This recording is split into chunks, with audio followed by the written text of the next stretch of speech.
Hola, bienvenidos a un nuevo programa Bochef, una historia de innovación en la cual estamos trayendo del recuerdo a antiguos personajes, famosos personajes de la facultad que dejaron huella por su actitud innovadora.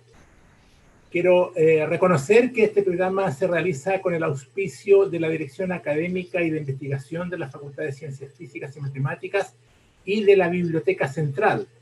Agradezco a Valeria Villagrán, coordinadora de la Dirección Académica y de Investigación, y a Leonardo Falcón, gestor cultural de la Biblioteca Central, por el apoyo que nos dan a la realización de este trabajo, y también al equipo de producción de la Biblioteca Central. Queremos dedicar este programa y todos los programas que estamos haciendo no solamente a la actual comunidad de la Facultad de Ciencias Físicas y Matemáticas, que queremos mostrarle la historia, sino que también a todos quienes pasaron por nuestra facultad como estudiantes y ahora como egresados, y como esto queda grabado en 5 años más, los nuevos estudiantes de la facultad o los futuros estudiantes también podrán conocer a través de estas entrevistas cómo fue el pasado brillante de nuestra facultad. En esta oportunidad vamos a hablar de dos grandes personajes que vivieron en la mitad del siglo, la última mitad del siglo XIX y la primera parte del siglo XX. Son dos personajes muy distintos, como veremos durante la entrevista.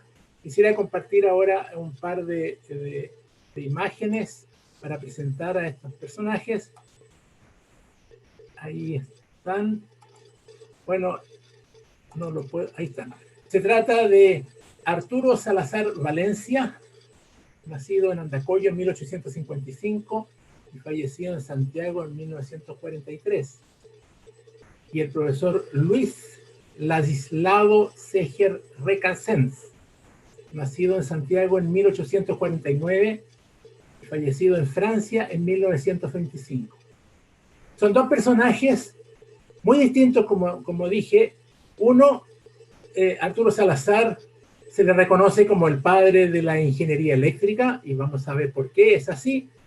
Y a don Luis Segers, los físicos lo reconocen también como uno de los pioneros en el desarrollo y en la investigación de física en Chile. Desde el punto de vista de su perfil, también uno podría hacer unas distinciones claras entre ellos. Luis Segers era miembro de la aristocracia de la época, emparentado con la familia Seger, una familia muy renombrada de la época. Arturo Salazar, yo diría que en términos más, no sé, si tuviéramos Inglaterra diríamos que era un plebeyo ilustrado, un plebeyo que alcanzó unas metas muy exigentes. Por una parte, Luis Seger obtuvo una formación muy formal, fue un ingeniero de minas que se tituló en la Facultad de Ciencias Físicas y Matemáticas como ingeniero de minas. Por otra parte, Arturo Salazar no tiene ningún título formal, él es un autodidacta, y sin embargo, ambos alcanzaron una cima de reconocimiento en la facultad. Hay dos formas en que la facultad optaba por reconocer a sus grandes. O les hacía un retrato y lo colgaba en alguna parte, típicamente en la sala del consejo de la facultad, o les daba un título honorífico que era distinguirlos como miembro académico de la facultad. Bueno, resulta que Arturo Salazar tiene su retrato colgado actualmente en la sala de estudio del segundo piso del edificio de Ingeniería Eléctrica, y fue también distinguido como miembro académico de la facultad. Luis Segers, sin embargo, no alcanzó ese reconocimiento de miembro académico, pero su retrato cuelga en la sala de seminarios del Departamento de Física. Para hablar de ellos tenemos hoy un gran invitado. Déjenme primero dejar de compartir. Y vamos a presentar entonces a nuestro gran invitado hoy, mi amigo Claudio Gutiérrez, que ya estuvo aquí en una oportunidad anterior para hablarnos de Ramón Picarte, el pionero de la matemática en Chile. Claudio, voy a repetir para los que no vieron el programa anterior, es académico, es profesor titular del Departamento de Ciencia de la Computación. Obtuvo su doctorado en la Universidad de Wesleyan en Connecticut, Estados Unidos. Y aparte de su afición, no afición, su profesión, su pasión por la ciencia de la computación, debo decir que también tiene una afición muy marcada y mucho más profesional que la mía por el estudio de la historia de la ciencia, historia de la matemática, historia de la física, y en particular, junto con su padre, escribió un artículo que es pertinente de lo que vamos a hablar hoy, que se llama Física, su trayectoria en Chile entre 1800 y 1960. Bueno, bienvenido, Claudio, para hablar de estos personajes que tú has recorrido también en la historia.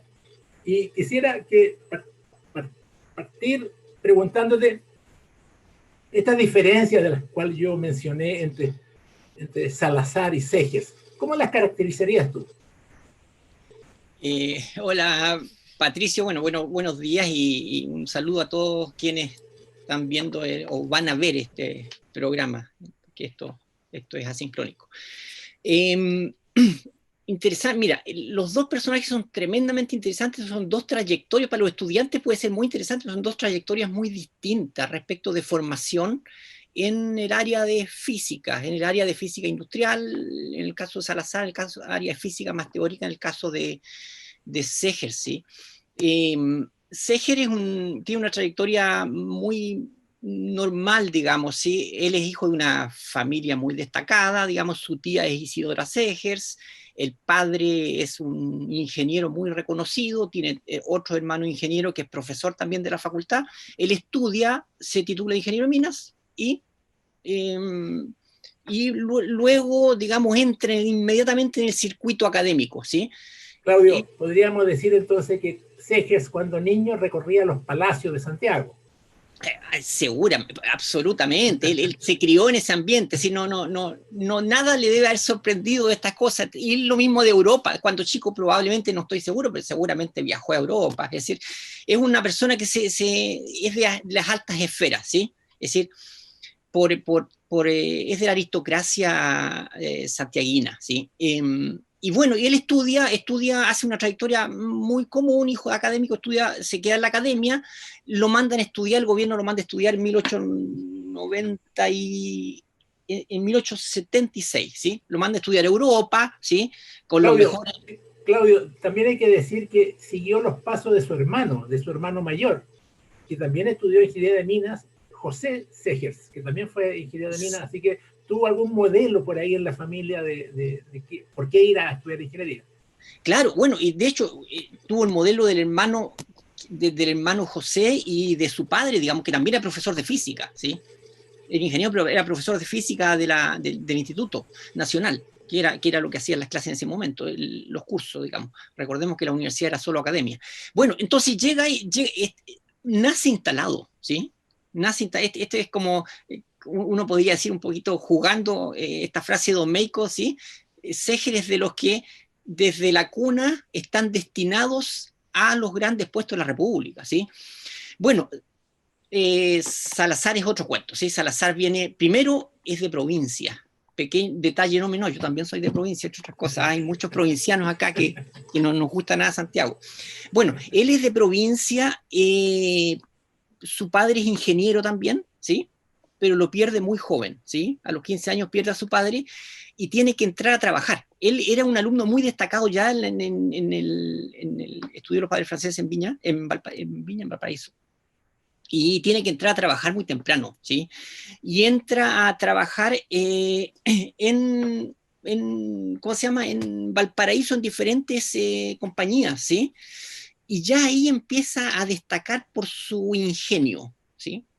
Es muy interesante porque fíjate que en 1878 ya estos personajes nacen a mediados del siglo, ¿sí? En 1878 tiene 25 años, 28, 23 años. Ya está repitiendo el experimento el fonógrafo de Edison acá, ¿sí? y aparece, por esa razón aparecen los diarios de Valparaíso, es decir, es un sujeto que ya está mirando, ¿sí? Está haciendo carrera. En algún momento se contacta con Segers en Santiago, con el profesor Segers en Santiago, porque ya era, ¿sí? Claro, Para unirse. Ahora, Claudio, él, cuando se contacta con Segers, era ya cuando estaba de profesor en la Escuela Naval, es a través de eso, de ese día que conoce a Segers. Mira, es buena pregunta. Él en ese él él es profesor de la Escuela Naval junto a un gran amigo de él que es Carlos Newman, ¿sí? Carl Newman. Y no sé, tengo que confesar que no sé cómo llega al laboratorio Segers en Santiago, ¿sí? Pero parece que él, por lo que he leído, él había viajado a Europa. Hizo un Sí, viaje por de supuesto. estudio a Europa. Viajó a Europa en 1889. Y era conocido bastante en la época porque era un tipo realmente muy brillante y tenía conexiones internacionales, así que yo creo que de alguna forma se vinculó con la alta sociedad también, digamos, de Santiago. Bueno, y piensa que si era profesor de la escuela naval, de la escuela oficiales de la escuela naval, digamos, probablemente estaba ya en alguno de los circuitos, digamos, intelectuales y, digamos, sociales de Valparaíso. Pero estar en Valparaíso es distinto a estar en Santiago, ¿sí? Y él llega a Santiago, llega donde se ejerce un poquito, llega el año antes del experimento, ¿sí? Ajá. Llega en 1895. Ya, ¿Sí? cuenta el experimento, está todo el público esperando esta parte Y de ahí, la claro, bueno, entrevista. y estos dos personajes son famosos porque lo que hacen realmente, hacen lo siguiente, es decir, todos sabemos que Röntgen, ¿cómo se llama? Descubre los rayos X, digamos, y publica su informe a fines del 95, estoy bien, ¿no es cierto? Sí, Ya. 1995. Y ese informe llega, se distribuye, rápidamente se reproduce, típica cosa que aparece un experimento que estaba en el ambiente, ya está en el ambiente, ¿sí? El tema de la radiación con rayos X. Entonces, se reproduce ese experimento en varias partes, en Italia, en Alemania se hizo, en Italia, en Estados Unidos, y llega acá la información, esta gente, y ahí probablemente Seger el que está más enganchado con el mundo europeo, ¿sí? Así que les llega la información a ellos y se ponen inmediatamente de cabeza a reproducir el experimento, ¿sí? Y el experimento no es, digamos, los que están un poquito más adentrados en la física de los rayos X, el experimento no es nada de fácil, ¿sí? No es nada de fácil, porque son tubos de vacío, el tubo de Krug, entonces, y aquí no había un tubo de Krug. ¿Qué se hace, digamos? ¿Qué se hace para producir vacío y luego hacer la emisión? Y lo hacen con ampolletas, ¿sí? Lo hacen con ampolletas de una manera muy ingeniosa, muy artesanal, muy impresionantemente artesanal. Oye, Claudio, pero para fijar el lugar, ¿eh? Porque tú estás describiendo muy bien el experimento, pero ¿dónde se hacía eso? ¿Dónde? Esto, bueno, ¿cómo se llama? El laboratorio estaba...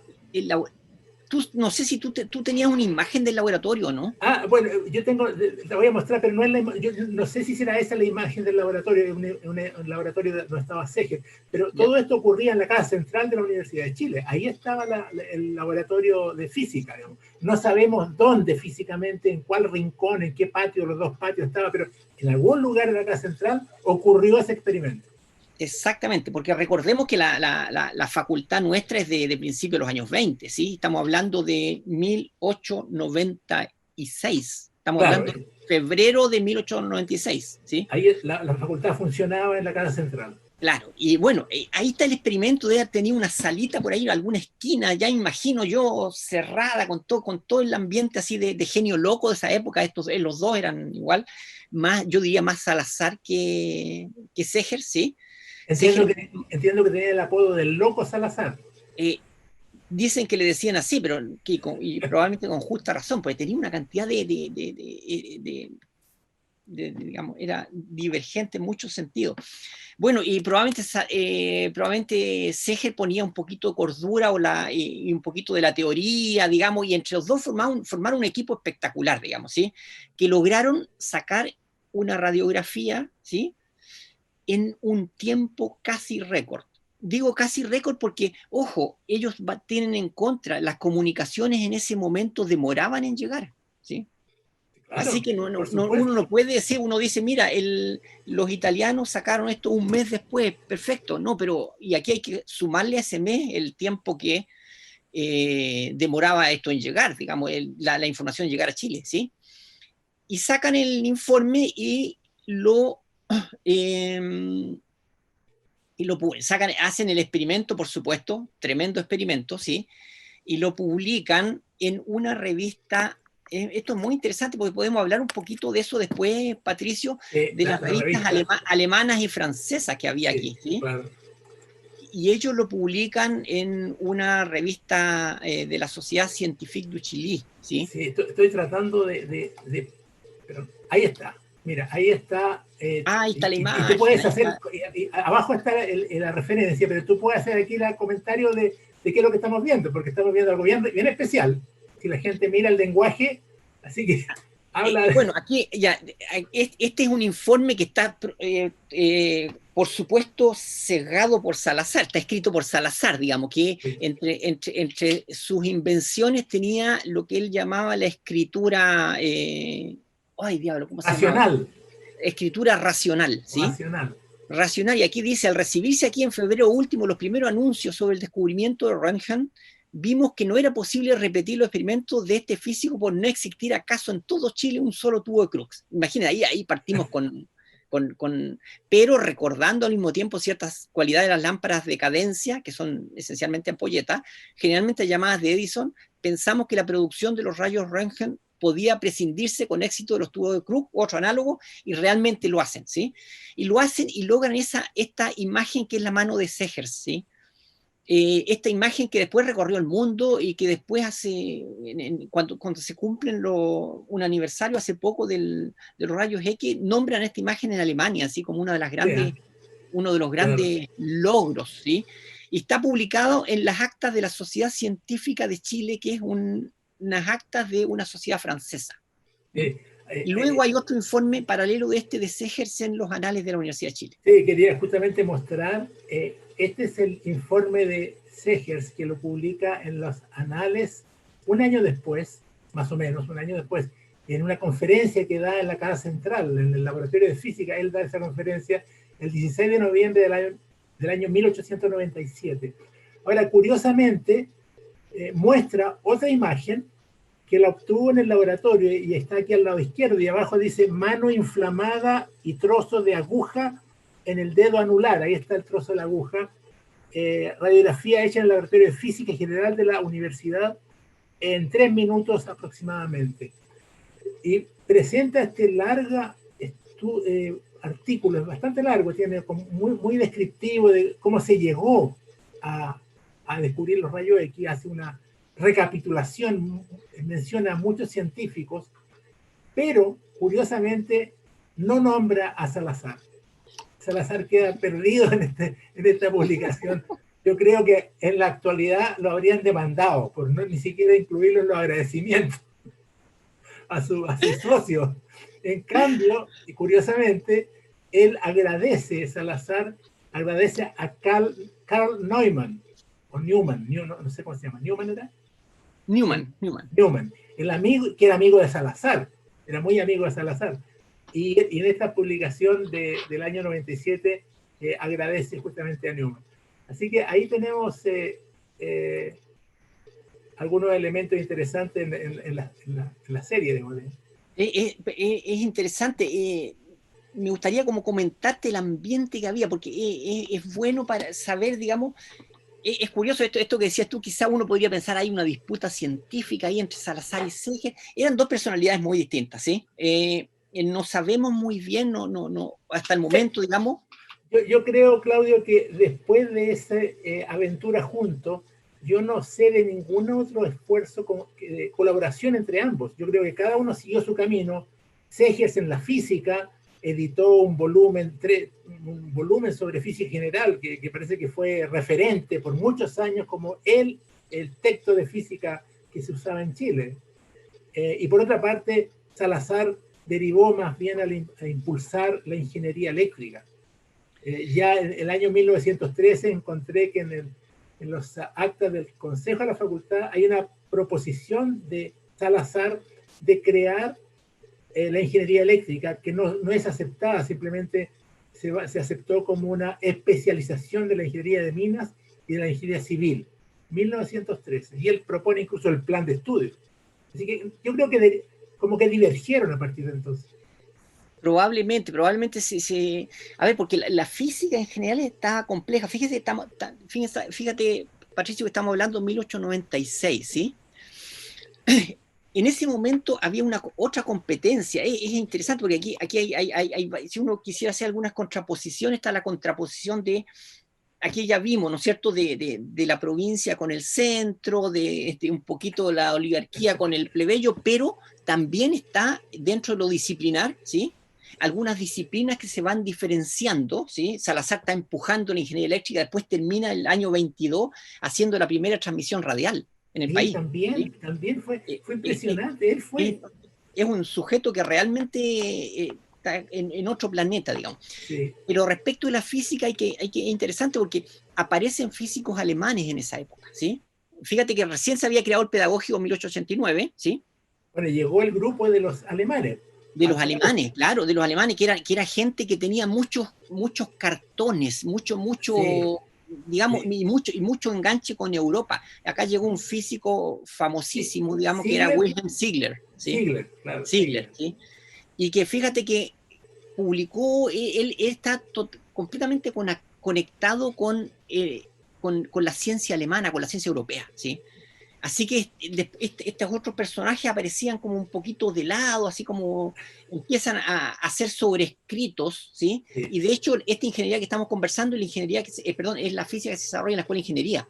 La física más teórica la desarrolla Ziegler después con la otra gente, ¿sí? El pedagógico. El pedagógico, y de hecho los libros de estudio, los manuales de física de toda la primera mitad del siglo XIX son de Ziegler, no son los de Salazar, Claro, los de claro. Seski, ¿sí? Ahora, es interesante también que Ziegler y Salazar, Ziegler, Segers, se sentaban juntos en el consejo, porque cuando se hacía una sesión de consejo, por ejemplo, para elegir el nuevo decano, Ziegler era miembro académico, era miembro de la facultad también, aparte de trabajar en el pedagógico. Entonces, en las actas del Consejo de la Facultad aparece mencionado muchas veces Ziegler, y es interesante ver que a principios del siglo XX, si uno hace un recuento de cuántos profesores extranjeros había en la facultad, eran como el 50% eran extranjeros. Porque estaban estos alemanes, había Beudel o algo así. Beutel, Beudel, Beutel, sí. Beutel, también alemán. Sí, Estaba Montesquieu de Valor, francés. claro. Estaba Pönig, que había venido con los alemanes también al pedagógico, entiendo. Sí. Está Tafelmacher, Taffermacher, alemán, matemático, también pasó por la facultad. claro. Entonces hubo una influencia muy fuerte extranjera de los sabios que venían de Europa. Así que Salazar en ese ambiente, yo creo que destacaba más todavía porque estaba compitiendo con la creme de la creme de la academia. Y quizás uno por ahí puede explicar esto de la ortografía racional y cómo busca como una línea propia por oposición a lo anterior, ¿sí? Recordemos que hay un rechazo muy fuerte de la academia contra lo que se llamaba el embrujo alemán, ¿sí? Porque el embrujo alemán, recordemos que llegó no solo al pedagógico, sino que a las Fuerzas Armadas, también chilenas, digamos, con Körner y a otra gente. Y sabes que es interesante porque a estos profesores alemanes que eran pero científicos de primera línea que llegan al pedagógico, les prohíben publicar, ¿sí? Wow. Les prohíben publicar, ¿por qué? Porque había un tremendo tema de si se publicaba en Chile o afuera, ¿sí?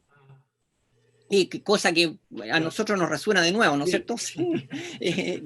Toda historia es historia Cíclica. contemporánea, Es cíclica. ¿sí? Y en ese marco estaba Salazar y Segers, entonces hay que valorarlos mucho más todavía porque son los locales que están luchando en ese Claro. ambiente que se está Exactamente. globalizando y Exactamente. están haciendo ciencia acá a su manera, es súper interesante. Mira, es realmente, cuando uno lo mira con esa perspectiva y mira el caso de Salazar, la verdad es que hasta hace poco no se le había hecho, yo diría, el reconocimiento que merecía. Finalmente cuando se reinstala su retrato en ingeniería eléctrica, yo creo que ese fue como la vuelta a casa de Salazar, porque estaba arrinconado por ahí en una sala de profesores en que nadie visitaba. Ahí colgaban los cuadros de Salazar y Segers. Pero descubrí, preparando esta entrevista, que hay un busto de Salazar en una central de Endesa, en la central Ciprese. Hay un busto de Salazar en que lo recuerda como el impulsor del sistema interconectado y la construcción de represas para construir un sistema eléctrico en Chile. O sea, tuvo una conexión con el medio exterior muy fuerte también y una influencia con el medio externo de la universidad también muy fuerte, Salazar. Claro. Porque era un hombre extremadamente curioso y extremadamente se le ocurrían ideas por miles. Sí, a propósito de eso, quizá puedo leer aquí algunos de los títulos de los trabajos para que nos escuchan se den una idea de esta ingeniosidad de Salazar, ¿sí?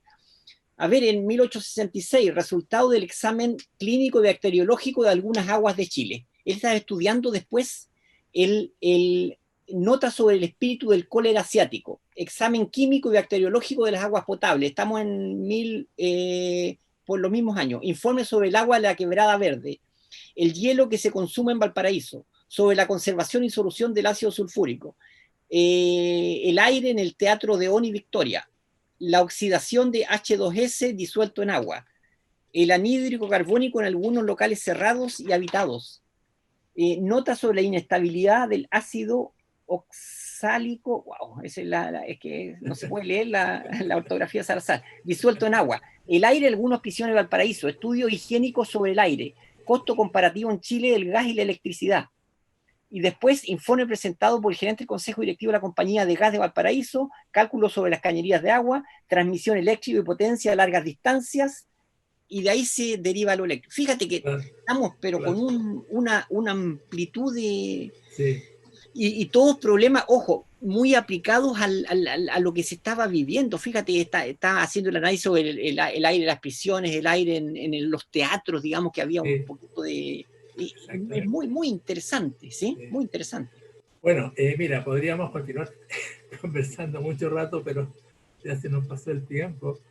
Pero ha sido realmente muy, muy interesante. Ojalá nuestros estudiantes miren, escuchen esta entrevista, porque realmente con esta mirada que tenemos siempre, más bien como que la vida empieza con cada uno y nos olvidamos de mirar para atrás y descubrir que en los mismos sitios donde estamos ahora circularon gente que fue muy brillante en su época, que aportó mucho al desarrollo del país, que tenía esta mirada también muy internacional, de vincularse con la gran ciencia del mundo, y al cual la verdad es que se nos olvidó la existencia de ellos, y por eso que estas entrevistas creemos que rescatan esa mirada que tuvieron esos próceres tan innovadoras de hacer cosas que nadie había hecho, de descubrir terrenos nuevos, de proponer cosas nuevas, que es lo que yo creo el espíritu que debería animarnos siempre, como la Universidad de Chile y como Facultad de Ciencias Físicas y Matemáticas. Sí, te dejo la palabra, Claudio, para que cierres. Ya. Interesante lo que dice Patricio respecto de cómo de mirar estos personajes de la historia. Yo también aconsejaría mirarlos un poquito más, porque son una suerte de role models para nosotros, modelos, digamos, de las dificultades que tiene hacer ciencia e ingeniería en estas latitudes, ¿sí? Que no es lo mismo que hacerlas en los lugares centrales, en Europa, en el Noratlántico. Entonces, de alguna manera, las dificultades que encuentra Segers, las dificultades que encuentra Salazar, muchas incomprensiones que encontraron, pero muchos éxitos que tuvieron, yo creo que sirven de experiencia, porque hoy día tenemos problemas similares, pero en otra dimensión, digamos, con los avances de la tecnología hoy día. Pero de nuevo, es decir, quienes investigamos en la Escuela de Ingeniería, en ciencia, aquí en el país, ¿sí? Tenemos exactamente la dificultad. Es decir, yo diría la dificultad mayor es cómo enlazas esta realidad que ves afuera en la calle, ¿sí? en la realidad social, en tu país, con los grandes centros mundiales. Cómo lograr ese balance, digamos, no cargarse a uno u otro lado. Y esta gente tuvo exactamente el mismo tema. Es decir, el gran tema probablemente del desarrollo de un buen científico, de un buen ingeniero, de un buen investigador, de un buen innovador, es cómo balancear, digamos, esos dos mundos. Y esta gente yo creo que muestra mucho ejemplo y mucha experiencia en esa dirección. Por eso son muy interesantes, creo. Muy bien, muchas gracias, Claudio, por este aporte, esta contribución a este recuerdo histórico y hasta levantar la historia de nuestra facultad. Así que nos despedimos y dejamos invitado a nuestra audiencia para un próximo capítulo de esta serie en que tendremos o hablaremos de otros grandes personajes en la vida de la Facultad de Ciencias Físicas y Matemáticas de la Universidad de Chile. Hasta la próxima. Hasta luego. Muchas gracias, Patricio.